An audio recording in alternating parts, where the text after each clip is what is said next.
کیا آپ جانتے ہیں کہ ام الجمیل کون تھی اور اس کا اصل نام کیا تھا؟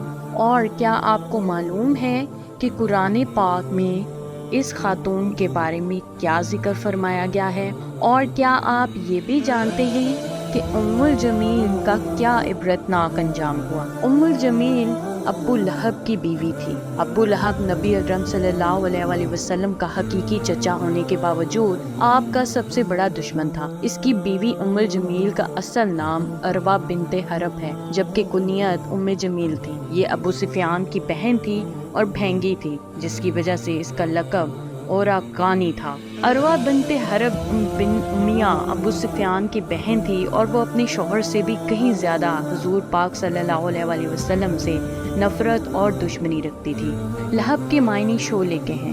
ابو لہب کا اصلی نام عبد العزیٰ تھا۔ ابو لہب سرخ و سفید شعلہ رو تھا، غالباً اسی وجہ سے ابو لہب پکارا جاتا تھا۔ ابو لہب بیت اللہ کے بیت المال کا نگران تھا۔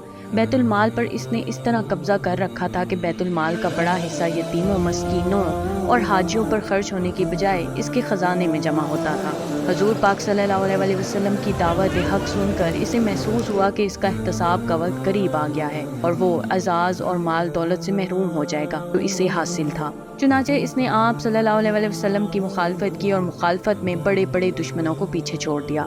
مشرکین کی کاروائیاں حق کے پرچار کو روکنے میں کامیاب اور مؤثر ثابت نہیں ہو رہی تھیں۔ کفار اس صورتحال سے پریشان تھے۔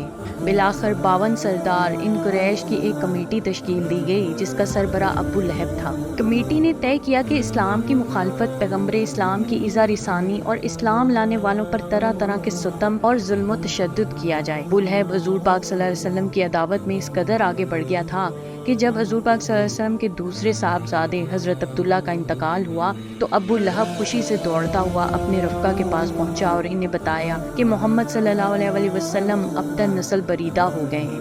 قرآن حکیم نے ابو لہب کے اس عمل پر حضور پاک صلی اللہ علیہ وآلہ وسلم کو پہنچنے والے دکھ کا مداوع سورہ کوثر میں کیا ہے۔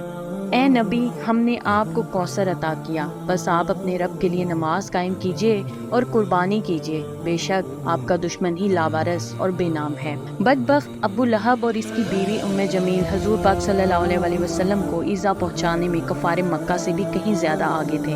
نبی اکرم صلی اللہ علیہ وآلہ وسلم جب تبلیغ کے لیے کسی مجمع کی طرف جاتے تو ابو لہب آپ کا پیچھا کرتا اور مجمع کے پاس جا کر آپ پر دیوانگی اور جنون کے آوازیں کستا۔ جب حضور دعوت حق دیتے تو ابو لہب مجمع کے پاس جا کر کہتا تھا کہ اس کی بات نہ سنو، یہ مجنون اور دیوانہ ہے۔ اس کی بیوی ام جمیل جنگل سے کانٹے دار لکڑیاں چن چن کر لاتی اور حضور پاک صلی اللہ علیہ وآلہ وسلم کے راستے میں ڈال دیتی۔ ان کی اسی اسلامی دشمنی کی وجہ سے ان کے بارے میں سورہ لہب نازل ہوئی۔ ترجمہ: ٹوٹ گئے ابو لہب کے ہاتھ اور وہ نامراد ہوا، نہ تو اس کے مال اور اس کے کچھ کام آیا اور نہ جو اس نے کمایا، ضرور وہ بھڑکتی ہوئی آگ میں ڈالا جائے گا اور اس کے ساتھ اس کی بیوی بھی جو ایندھن سر پر اٹھائے پھرتی ہے، اس کے گلے میں مونج کی رسی ہوگی۔ قرآن مجید میں اللہ تعالیٰ نے اسے ابو لہب آگ کا باپ یعنی جہنمی کا خطاب دیا ہے۔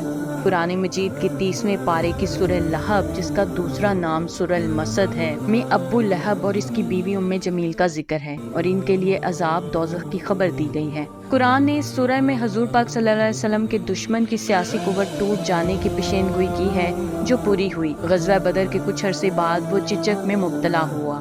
اس بیماری کے دوران چھوت کے اندیشے سے اس کے ساتھیوں نے، اس کے بیٹوں نے، اس کے خاندان اور اس کی تیمارداری بھی نہیں کی اور اسی بے کسی کے حال میں مر گیا اور کئی دن اس کی لاش سڑتی رہی۔ بالآخر لوگوں کے طعنوں سے تنگ آ کر اس کے بیٹوں نے مزدوروں کی مدد سے مکہ کے بلائی حصہ میں لاش پھینکوا دی اور اس پر اتنے پتھر پھینکے کہ لاش پتھروں میں ڈھک گئی۔ ابو لہب کی بیوی اس زمانے میں غرور اور گھمنڈ کا شکار تھی۔ اس سورہ میں ابو لہب کی بیوی کی ذلت کی وہ تصویر نمایاں ہے جو قیامت کے دن ہوگی۔ دنیا میں خاتون اول بن کر ہیرے جواہرات کی قیمتی ہار پہن کر اترتی پھرتی تھی، قیامت کے دن یہی ہار موٹی رسی کی شکل میں بدل جائیں گے اور وہ اسی طرح پھرے گی جیسے کوئی کنیز گلے میں رسی ڈال کر لکڑیاں چننے جا رہی ہو۔ ابو لہب کی بیوی ام جمیل چونکہ حضور پاک صلی اللہ علیہ وآلہ وسلم کو اذیت پہنچانے میں اپنے شوہر کے ساتھ برابر کی شریک رہی، اسی لیے جہنم میں اپنے شوہر کے ساتھ ان جرائم کی سزا بھگتے گی جو اس نے حضور پاک صلی اللہ علیہ وآلہ وسلم کی دشمنی میں کیے ہیں۔ روایات کے مطابق ابو لہب کی مانند ام جمیل کا حال بھی عبرتناک تھا۔ اس کے گلے میں کھجور کی چھال سے بنی ہوئی رسی ہوتی جس سے وہ کانٹوں کا گٹھا باندھتی تھی۔ ایک دن یہ بوجھ اٹھا کر لا رہی تھی کہ تھک کر آرام لینے کے لیے ایک پتھر پر بیٹھ گئی۔ ایک فرشتے نے اللہ تعالیٰ کے حکم سے اس کے پیچھے سے اس گڈھے کو کھینچا، وہ گرا اور جمیل کو رسی سے گلے میں پھانسی لگ گئی اور وہ مر گئی۔ جب ابو لہب کی بیوی جمیل کو سورہ لہب کے نزول کا علم ہوا تو اسے بہت غصہ آیا۔ وہ اسی شدید غصے کی حالت میں رسول پاک صلی اللہ علیہ وسلم کی تلاش میں نکلی۔ اہل قریش اور کفار مکہ رسول پاک صلی اللہ علیہ وسلم کو طعن و تحقیر کے طور پر محمد تعریف کیا گیا کی بجائے مذمت کیا گیا کہتے تھے۔ چنانچہ جمیل رسول پاک صلی اللہ علیہ وسلم کو اسی نام سے یاد کرتے ہوئے ایک بڑا پتھر ہاتھ میں لیے گاتی ہوئی چلی آ رہی تھی۔ ہم مذمم کا انکار کرتے ہیں اور اس کے دین کو حقارت کی نظر سے دیکھتے ہیں اور اس کے حکم کو ٹھکراتے ہیں۔ رسول پاک صلی اللہ علیہ وسلم اس وقت بیت اللہ شریف میں تشریف فرما تھے اور آپ صلی اللہ علیہ وسلم کے جانثار ساتھی حضرت ابو بکر صدیق رضی اللہ عنہ بھی آپ کے ساتھ تھے۔ حضرت ابو بکر صدیق رضی اللہ عنہ نے جمیل کو آتے دیکھا تو رسول پاک صلی اللہ علیہ وسلم سے کہا، اے اللہ کے رسول، جمیل بدبخت آ رہی ہے، مجھے خدشہ ہے کہ وہ آپ کو ایذا پہنچائے گی یا آپ کی شان میں خود گستاخی کرے گی۔ یہ سن کر رسول پاک صلی اللہ علیہ وسلم نے جواب دیا، فکر نہ کرو، وہ مجھے نہیں دیکھ سکے گی۔ یہ کہہ کر آپ صلی اللہ علیہ وسلم نے قرآن مجید کی تلاوت میں مشغول ہو گئے۔ جمیل بڑھتی چلی آئی، وہ ویز و غضب میں بھری ہوئی تھی۔ کافی دیر تک وہ حرم کعبہ میں چکر لگاتی پھری اور بکتی جھکتی رسول پاک صلی اللہ علیہ وسلم کو تلاش کرتی رہی۔ صلی اللہ علیہ وسلم قرآن مجید کی تلاوت میں مشغول تھے مگر اللہ کی قدرت سے جمیل کو دکھائی نہیں دیے۔ جب وہ آپ صلی اللہ علیہ وسلم کو تلاش کرنے میں ناکام رہی تو حضرت ابو بکر صدیق رضی اللہ عنہ کے قریب آ کر ان سے مخاطب ہوئی، ابو بکر، تمہارا ساتھی کہاں ہے؟ اس نے میری ہجو کہی ہے۔